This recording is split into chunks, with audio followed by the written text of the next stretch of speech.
Hello दोस्तों, कैसे हैं आप लोग। एक बार वापस से आपका स्वागत है मेरे चैनल में। आज हम बात करेंगे राजस्थान पॉलिटी का। एक टॉपिक है, टॉपिक का नाम हमारे विधान परिषद है। इसके बारे में बात करेंगे। अंग्रेजी में जिसे लेजिस्लेटिव काउंसिल कहते हैं। तो राज्य विधानमंडल की बात करें, स्टेट लेजिस्लेचर की, तो राज्य विधानमंडल का उल्लेख हमारे भारत के संविधान के अनुच्छेद 168 में किया गया है। राज्य विधानमंडल की बात करें तो इसके 3 अंग होते हैं। एक राज्यपाल जिसे गवर्नर कहते हैं, विधान परिषद जिसे लेजिस्लेटिव काउंसिल कहते हैं, और विधानसभा हमारी लेजिस्लेटिव असेंबली है। राज्य विधानमंडल की बात करें तो हमारे राज्यपाल, विधान परिषद और विधानसभा तीनों से मिलकर बनता है। राज्यपाल के उल्लेख की बात करें तो भारत के संविधान के अनुच्छेद 153 में राज्यपाल का उल्लेख किया गया। विधान परिषद का उल्लेख भारत के संविधान के अनुच्छेद 169 में किया गया, और विधानसभा का उल्लेख भारत के संविधान के अनुच्छेद 170 में किया गया है। हमने इसको देख लिया। फिर आती है हमारी कौन सी, विधान परिषद। विधान परिषद के बारे में आज डिटेल से देखेंगे। बात करें भारत संविधान के अनुच्छेद 169 में विधान परिषद का उल्लेख किया गया है। विधान परिषद क्या होती है, एक स्थायी सदन होता है। विधान परिषद क्या होता है, एक स्थायी सदन है। विधान परिषद को कभी भी भंग नहीं किया जा सकता, केवल समाप्त किया जा सकता है। विधान परिषद कभी भी भंग नहीं हो सकती, यह केवल समाप्त हो सकती है।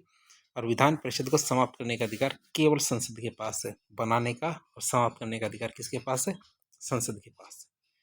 विधान परिषद को समाप्त करने के लिए वही प्रक्रिया अपनाई जाती है जो विधान परिषद को गठन करने की अपनाई जाती है। बात करें तो राजस्थान में कौन कौन सी जगह हमारी विधान परिषद है, तो भारत के कुल 6 राज्यों में द्विसदनात्मक व्यवस्था है। तो भारत के कुल 6 राज्य ऐसे हैं जहाँ विधानसभा के साथ साथ विधान परिषद भी है। जैसे हमारे महाराष्ट्र, कर्नाटक दोनों पास पास है, इसलिए दोनों को एक साथ याद कर सकते हैं। फिर हमारे आते हैं कौन सा, उत्तर प्रदेश और बिहार। उत्तर प्रदेश और बिहार ये भी साथ साथ है। आंध्र प्रदेश और तेलंगाना ये भी साथ साथ है। तो उत्तर प्रदेश और बिहार को एक साथ, और आंध्र प्रदेश और तेलंगाना को एक साथ याद कर सकते हैं। अब हम बात करें विधानसभा का गठन, विधान परिषद का गठन किया कैसे जाता है, अर्थात कॉन्स्टिट्यूशन ऑफ लेजिस्लेटिव काउंसिल। सबसे पहले विधानसभा के विशेष बहुमत के लिए द्वारा एक प्रस्ताव पारित किया जाता है। विधानसभा के एक विशेष बहुमत के साथ क्या किया जाता है, एक प्रस्ताव पारित किया जाता है। ये प्रस्ताव विधानसभा से पारित होने के बाद क्या राज्यपाल के पास जाता है अनुमोदन के लिए, या सहमति के लिए राज्यपाल के पास जाएगा। जब राज्यपाल अपना अनुमोदन या सहमति दे देते हैं तो उसके बाद विधान परिषद गठन विधेयक जो भी संसद क्या है, संसद के पास भेजा जाता है। जो विधेयक कहाँ जाएगा, संसद के पास। विधान परिषद गठन विधेयक की बात करें तो ये संसद के पास जाएगा, और वहां से साधारण बहुमत से यदि वह पारित हो जाता है, इस संसद में विधान परिषद गठन विधेयक पारित होने के बाद राष्ट्रपति की अनुमति मिलती है, तो उनके हस्ताक्षर के बाद राज्य में विधान परिषद का गठन कर दिया जाता है। तो एक सामान्य सी प्रक्रिया है, केवल साधारण बहुमत की जरूरत है हमारे संसद की। बात करें विधान परिषद के सदस्य की, मेंबर ऑफ लेजिस्लेटिव काउंसिल की, तो विधान परिषद में अधिकतम सदस्य संख्या विधानसभा सदस्यों का 1/3 हो सकती है। जितनी हमारी विधानसभा है उसकी 1/3 सदस्य संख्या ही विधान परिषद में हो सकती है। लेकिन फिर भी कितनी भी हो, लेकिन 40 सदस्यों से कम नहीं हो सकती। अर्थात हमारी जिस विधानसभा के अंदर हमारे 120 सदस्य हैं उसकी 1/3 40, इससे कम नहीं हो सकती हमारी विधान परिषद के सदस्य की संख्या। बात करें विधान परिषद के सदस्यों का निर्वाचन, इलेक्शन की बात करें लेजिस्लेटिव काउंसिल मेंबर्स की, तो विधान परिषद सदस्यों का निर्वाचन किनके द्वारा किया जाता है, 1/3 सदस्य हमारे एमएलए के द्वारा निर्वाचित किए जाते हैं। कितने, 1/3 सदस्य कहाँ से निर्वाचित होते हैं, हमारे एमएलए के द्वारा। 1/3 सदस्य हमारे अर्बन लोकल बॉडीज के द्वारा निर्वाचित होते हैं, मतलब नगर पालिका और जिला बोर्ड के द्वारा। 1/12 सदस्य हमारे माध्यमिक विद्यालयों के शिक्षकों के द्वारा, जिनका अनुभव कितना, कम से कम 3 वर्ष पुराना हो। अर्थात माध्यमिक विद्यालय उनके जो टीचर है जो कितने 3 साल पुराने हो चुके हैं। तो 1/12 सदस्यों का निर्वाचन इनके द्वारा किया जाता है।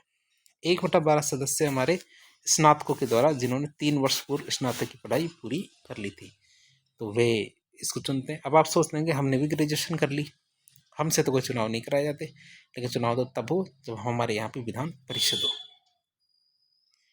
1/6 सदस्य राज्यपाल के द्वारा मनोनीत होते हैं। और मनोनयन की बात करें तो ये हमारे कुछ क्षेत्र होते हैं, उन्हीं के आधार पर किया जाता है। तो साहित्य, हमारे विज्ञान, कला, सहकारिता और समाज सेवा, ये 5 क्षेत्र है। इन 5 क्षेत्रों के आधार पर राज्यपाल क्या करता है, 1/6 सदस्यों का मनोनयन करता है। जो बात करें राज्यपाल के द्वारा विधान परिषद की 1/6 सदस्यों को मनोनयन करने का उल्लेख हमारे 171(5) में किया गया है। संविधान के अनुच्छेद 171(5) में इसके मनोनयन के बारे में बताया गया है। बात करें विधान परिषद की, तो विधान परिषद का सभापति और या उपसभापति की बात करें तो विधान परिषद सभापति और उपसभापति का उल्लेख संविधान के अनुच्छेद 182 में किया गया है। विधान परिषद सभापति और उपसभापति विधान परिषद सदस्यों में से किसी को भी बनाया जा सकता है। कोई भी व्यक्ति उसका अध्यक्ष भी बन सकता है, सभापति या उपसभापति दोनों ही बन सकते हैं। विधान परिषद सभापति और उपसभापति का निर्वाचन विधान परिषद सदस्यों के द्वारा ही किया जाता है। किसके द्वारा? विधान परिषद सदस्यों के द्वारा किया जाता है। विधान परिषद सभापति और उपसभापति का कार्यकाल कितना होता है? 6 साल का होता है।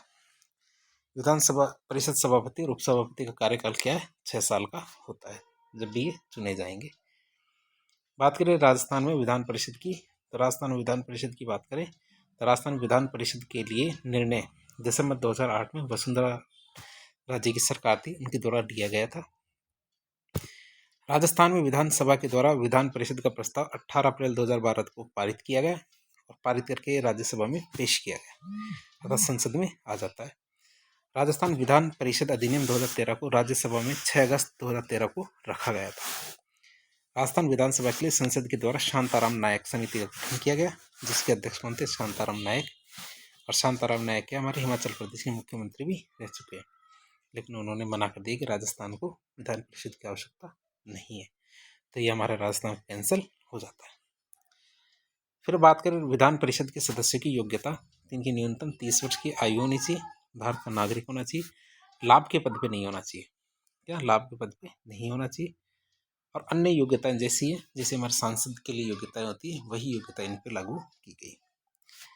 अब बात करें कुछ और खास बातें, तो पश्चिम बंगाल राज्य के द्वारा हाल ही में विधान परिषद को समाप्त करने का प्रस्ताव संसद को भेजा गया था। आंध्र प्रदेश राज्य के द्वारा विधान परिषद को समाप्त करने का प्रस्ताव हमारे संसद में भेजा था। और जम्मू कश्मीर में तो बिना प्रस्ताव भेजे ही 2019 में विधान परिषद को समाप्त कर दिया गया। तो इस तरह हमने विधान परिषद के सारे प्रावधानों के बारे में देखा, उनके गठन, उनके जो निर्वाचन है, उनके सदस्यों का संगठन है, सभी चीज़ों के बारे में देखा। इस प्रकार के इन्फॉर्मेटिव वीडियो देखने के लिए हमारे चैनल से जुड़े। वीडियो पसंद आता तो वीडियो को लाइक करें, चैनल को सब्सक्राइब करें, अपने दोस्तों के साथ शेयर करें। धन्यवाद।